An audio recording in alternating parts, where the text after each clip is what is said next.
Students, आज मैं आप लोगों के लिए प्रकाश के परावर्तन चैप्टर के कुछ महत्वपूर्ण प्रश्नों को लाया हूं। यह आपकी तैयारी में सहयोग करेगा। अगर आप मेरे चैनल पर नए हैं तो सबसे पहले मेरे चैनल को सब्सक्राइब कर बेल बटन को दबा दें, ताकि जब भी मैं नया वीडियो अपलोड करूंगा तो इसका नोटिफिकेशन आपको मिलता रहेगा। अगर वीडियो पसंद आए तो लाइक और शेयर जरूर कीजिएगा। प्रश्न पहला, प्रकाश का परावर्तन क्या है? उत्तर, जब प्रकाश किसी परावर्तक सतह से टकराकर वापस लौटती है तो उस प्रक्रिया को प्रकाश का परावर्तन कहते हैं। इसे हम साधारण उदाहरण से समझ सकते हैं। जब हम किसी टॉर्च का प्रकाश दर्पण पर डालते हैं तो दर्पण उस प्रकाश को पुनः वापस कर देती है और इसी प्रक्रिया को प्रकाश का परावर्तन कहा जाता है। प्रश्न 2, गोलीय दर्पण किसे कहते हैं? यह कितने प्रकार का होता है? उत्तर, वह दर्पण जिसकी परावर्तक सतह किसी खोखले गोले का एक भाग होती है, उस दर्पण को गोलीय दर्पण कहा जाता है।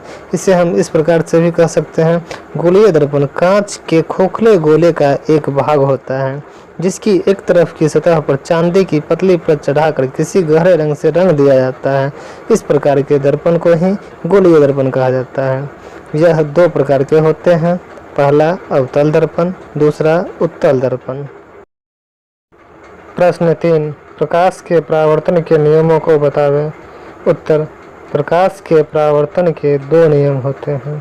पहला, आपतित किरण, परावर्तित किरण और आपतन बिंदु पर डाला गया लंब तीनों एक ही समतल में होते हैं। दूसरा, आपतन कोण और परावर्तन कोण आपस में समान होते हैं। प्रश्न 4, प्रतिबिंब किसे कहते हैं? यह कितने प्रकार का होता है? उत्तर, किसी बिंदु स्रोत से दर्पण के मुख्य अक्ष के समांतर आ रही प्रकाश किरण दर्पण से परावर्तन के बाद जिस बिंदु से होकर जाती है या जाती हुई प्रतीत होती है, उसे उस बिंदु स्रोत का प्रतिबिंब कहते हैं। यह दो प्रकार का होता है, पहला वास्तविक प्रतिबिंब, दूसरा काल्पनिक या आभासी प्रतिबिंब। प्रश्न 5, अवतल दर्पण के 3 उपयोगों को बतावें। उत्तर, अवतल दर्पण के 3 उपयोग निम्नलिखित हैं। पहला, वाहनों के हेडलाइट, सर्चलाइट, टॉर्च में। दूसरा, दाढ़ी बनाने वाले दर्पण के रूप में। तीसरा, सौर भट्ठियों में। प्रश्न 6, अवतल दर्पण का उपयोग वाहनों के हेडलाइट में क्यों किया जाता है? उत्तर, अवतल दर्पण के मुख्य फोकस पर बल्ब को रखने पर उसका समांतर किरण पुंज प्राप्त होता है, जिससे अंधेरे में दूर की वस्तुएं स्पष्ट रूप से दिखाई पड़ती है।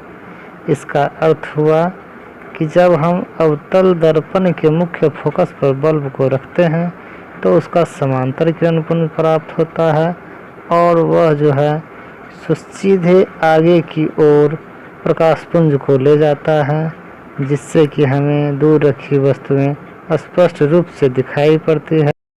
अतः वाहनों के हेडलाइट में अवतल दर्पण का उपयोग किया जाता है।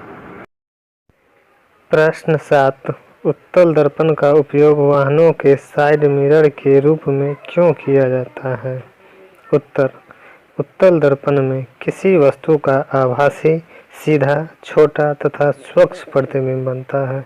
इसका दृष्टि क्षेत्रक विस्तृत होता है, जिसके कारण यह दूर की वस्तुओं का छोटा, सीधा तथा स्वच्छ प्रतिबिंब बनाते हैं, जिससे वाहन चालक पीछे की वस्तुओं को स्पष्ट रूप से देख पाता है।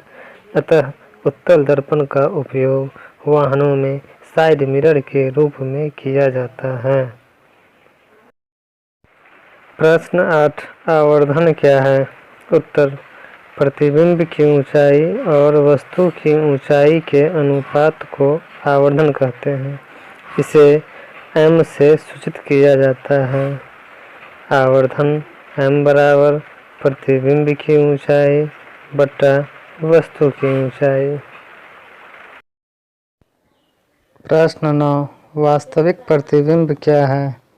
उत्तर, किसी बिंदु स्रोत से आ रही प्रकाश किरण दर्पण से परावर्तन के बाद वास्तव में जिस बिंदु पर मिलती है उसे उस बिंदु स्रोत का वास्तविक प्रतिबिंब कहते हैं। इसे पर्दे पर प्राप्त किया जा सकता है। यह वस्तु की अपेक्षा उल्टा बनता है। वास्तविक प्रतिबिंब जो होता है इसे पर्दा पर हम प्राप्त कर सकते हैं और यह वस्तु की अपेक्षा उल्टा होता है। प्रश्न 10 गोलीय दर्पण में फोकस दूरी और वक्रता त्रिज्या में क्या संबंध होता है? उत्तर गोलीय दर्पण में फोकस दूरी वक्रता त्रिज्या की आधी होती है। जैसे अगर वक्रता त्रिज्या 20 सेमी है तो उसकी फोकस दूरी 10 सेमी होगी। इसके संबंध को हम ऐसे ही सूत्र के रूप में जानते हैं, F बराबर R/2 या R बराबर 2F। F से फोकस दूरी और R से वक्रता त्रिज्या होता है।